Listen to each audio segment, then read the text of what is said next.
પક્ષીને ખબર પડે. એક લોભિયાએ સણ નાખી તો સકલ્યા મીડિયા વાતો કરવા, ધ્યાન રાખજો ઉતરતા નહીં. કાં તા કે કાં બગાડો થયો હશે ને કાં મારા દીકરાને હુંડલો માટે નાખવો હોય છે. બહુ ઝીણી વાત છે. કાંઈ એને આપણે પકડવા હશે અને કાંઈ એનું અન્ન બગડ્યું છે. એ તો ચકલાને ખબર પડે કે ત્યાં ઉતરાય કે ના ઉતરાય. એટલે 12 વાગે મહેમાન આવ્યો, બેસાડ્યો ને આવો આવો આવો, પણ ઘરે ભોજ્યો ભાઈ, કોઈ કોઈ હાલ એવું કઈ હતું નહીં. બેસાડ્યા, પાણી પાયું, મેડમ ને જગાડ્યા. એને મેડમ કહેવાય, ડમ. જાગો છો કે? હા જાગું છું. મહેમાન આવ્યા. તે ચૂંચે ચૂંચે નહીં, તારો બાપ ભૂખ્યો છે. તે રસ્તે હોટલ નહોતી, એ કે નહોતી કે નહોતી પણ હવે ભૂખ્યા છે અને એની ઘરે હું 10 વાર જમી આવ્યો. મહેમાન સાંભળ્યો, ટાઢો પર ને. બપોરે કેટલું બોલવું, સાંજે કેટલું બોલવું, એ બે માણસને ભાન હોવી જોવે. અને બે માણસને બાળકોની હાજરીમાં, તો આ સમયમાં 21મી સદીમાં બાળકોની હાજરીમાં ચર્ચા કરવી જ નહીં. તમારા બાપ દિવાલ હોપટ સાંભળે. આ જન્મતા મોબાઈલ પકડી લે, ઈડવા નો સાંભળતા એવું કયો તમે? આ ખરેખર એમાં આપણે અહીંની તો વાત જ નથી, આ બધી આફ્રિકા બાજુની વાતો કરું છું. બે માણા હવે અત્યારે જે બાપુ બાંધે ને એ ફડાકા વાળું તો નહીં જ, પોચું જ બાંધે. બે સુધરેલા બાંધતા ને તો જોવા જેવું. તમે ચાવ કૂતરા જેવા છો. ઓલો શું કે, તું કૂતરી જ છો? નહીં તમે કૂતરા. કે નહીં તું કૂતરી. તા છોકરા કે હે પપ્પા તો અમે તો ગલુડિયા કહેવાય ને.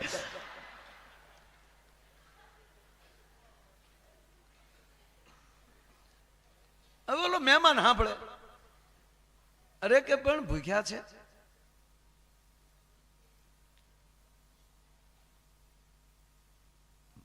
ભૂખ્યા છે તે શું છે?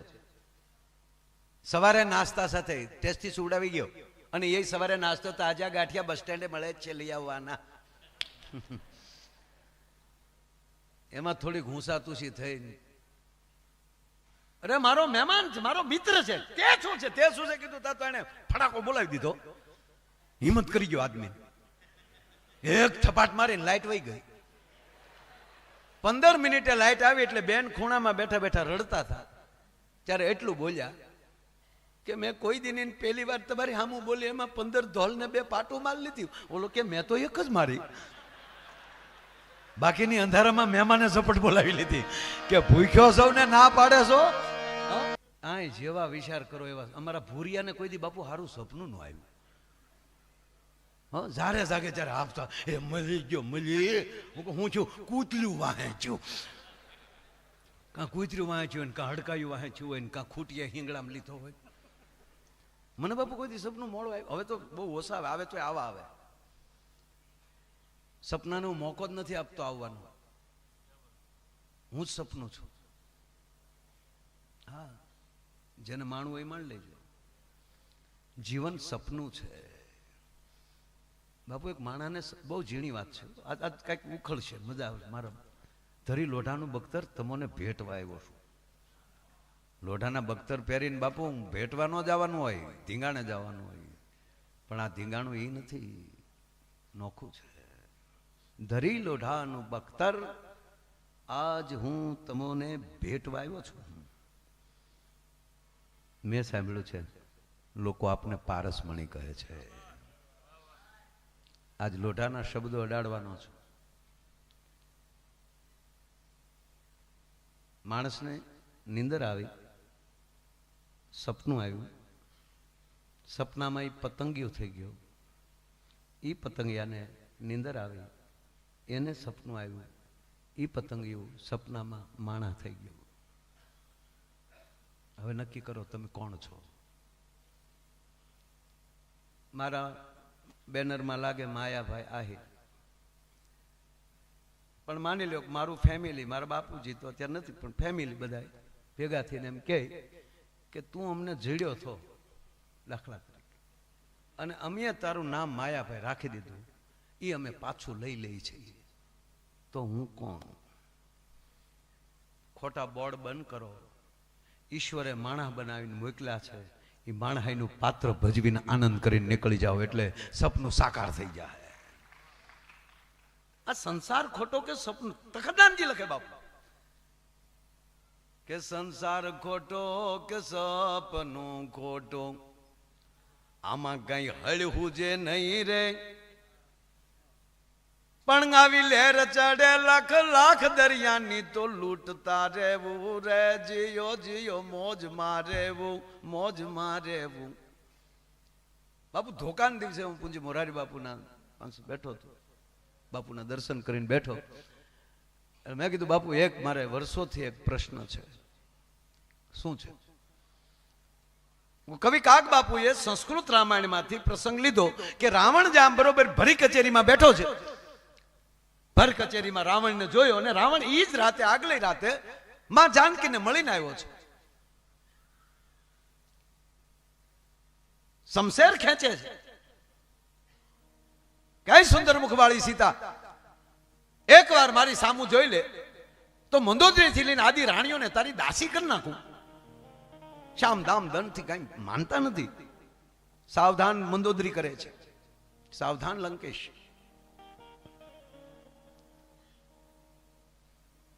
પણ સવારે એકદમ મૂડ નથી રાવણને, અને એના મંત્રી માલવંતજી પૂછે છે, મહારાજ કેમ તમે? આ મારો જે પ્રશ્ન હતો એ વાત કરું છું કે માલવંતજી પૂછે છે એને કે કેમ મહારાજ એટલા બધા મૂડમાં નથી? કે મંત્રી શ્રી, મેં બધા પ્રયાસ કરી લીધા પણ જાનકી મારી સામું જોતા નથી.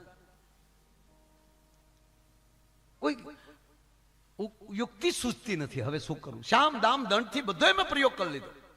અરે મહારાજ તમે તો લંકેશ છો, તમે શું ન કરી શકો? પણ આપ જો મને પૂછતા હો તો મારી પાસે એક યુક્તિ સરસ છે. કે શું? કે સામું નથી જોતા ને? કે ના, આપ તો ગમેનું રૂપ ધારણ કરી શકો ને. તો એક કામ કરો, રાવણનું રૂપ ધારણ કરીને હામાં જાઓ. એટલે રામનું રૂપ તમે ધારણ કરી લો અને રામ બનીને તમે જશો, રાવણ બચી જાઓ. રામ બનો એટલે રામ સમજીને જાનકી દોટ દેશે. હા, એ બરાબર. અને રાવણ આવે છે પોતાના ખંડમાં. જ્યાં રામનું રૂપ ધારણ કર્યું, નમામિ ભક્ત વત્સલમ કૃપાલુ શીલ કોમલમ.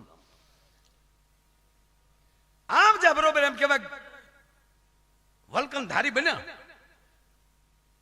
અને જેવા એ રાવણ રામનું રૂપ ધારણ કર્યું, એની ઈ ક્ષણે ફડાક કરતો એમ કહેવાય પાછા રાવણ બની અને કચેરીમાં આવ્યા. માલવંતી પૂછે છે, ક્યાં હુઆ મહારાજ?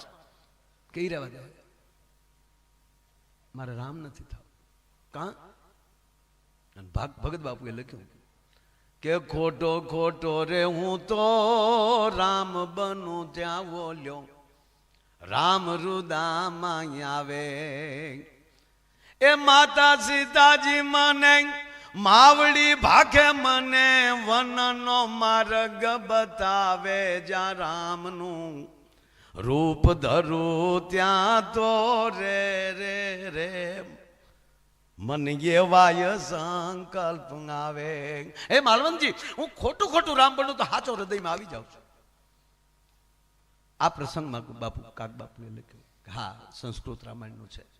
બાપુ પ્રશ્ન મારો એટલો કે ખોટો ખોટો રામ બને તો સાચો હૃદયમાં આવે. તો અમુક બીજા ધર્મના અમુક માણસો અમારા સાધુ ઉપર આંગળી સીંધે છે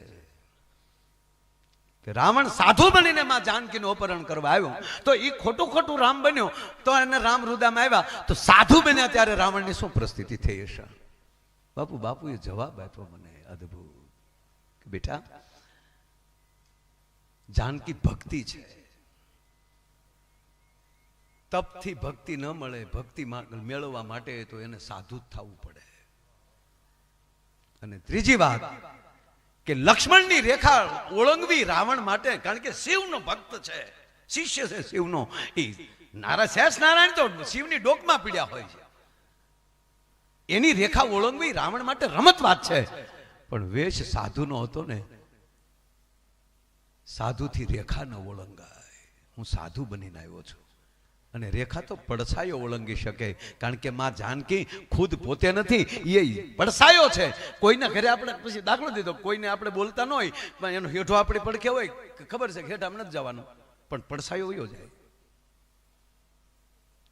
તો આ દેશનો સાધુ એ કોઈ દી રેખાય કે ન ઓળંગે, એટલે રાવણે મર્યાદાથી માને ખંભે લીધા છે.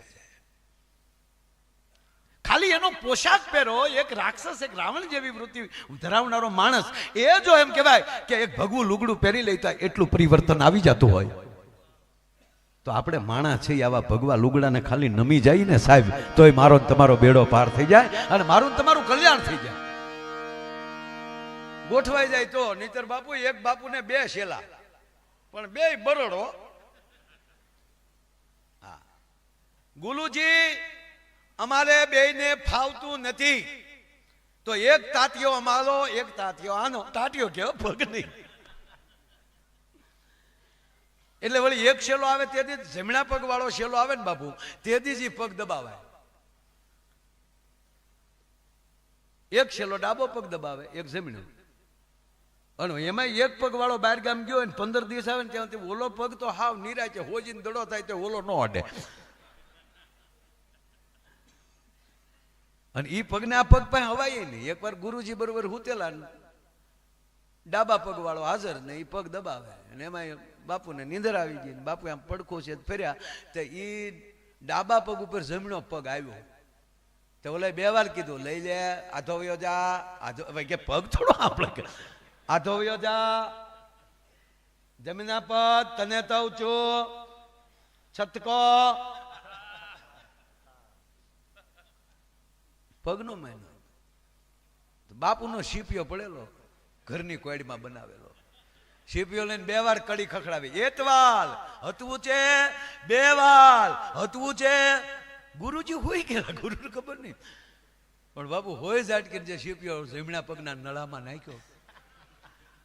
गुरुजी ઝાડ થઈ ગયા. क्या करता है? नहीं मेरे पैर पे क्यों आया? પછી તો ગામના આવ્યા ને બાપુને લઈ ગયા ને પ્લાસ્ટર કરાવ્યું. 2 મહિનાનું પ્લાસ્ટર આવ્યું બાપુ. એમાં ઓલો અઠવાડિયામાં આવ્યો જમણા પગવાળો. ગુરુજી એ ક્યાં હુઆ? ડાબા પગવાળાએ કર્યું. હે, એની ઈ હિંમત. શીપિયો ક્યાં છે?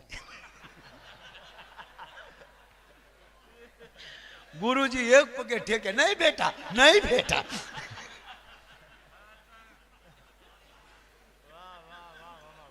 अरे नहीं चलता है गुरुजी, तो मेरी आबरू क्या? अरे तेरी आबरू टाटिया बे मेरा है. એમ સનાતન બધોય આપણા બાપનો છે. આપણે નોખા નોખા ભાગલા કરીને શીપિયા હાથમાં લીધા છે. આવા મહાપુરુષો જે સનાતનની જ્યોત લઈને બેઠા હતા, જ્યાં મહાદેવની ઉપાસના થતી હોય, જ્યાં પરાશક્તિની ઉપાસના થતી હોય, જ્યાં શિવની પૂજા થતી હોય, જ્યાં બ્રહ્માની પૂજા થતી હોય, જ્યાં વિષ્ણુની પૂજા થતી હોય, આ સનાતનની જ્યોતિઓ છે આપણી.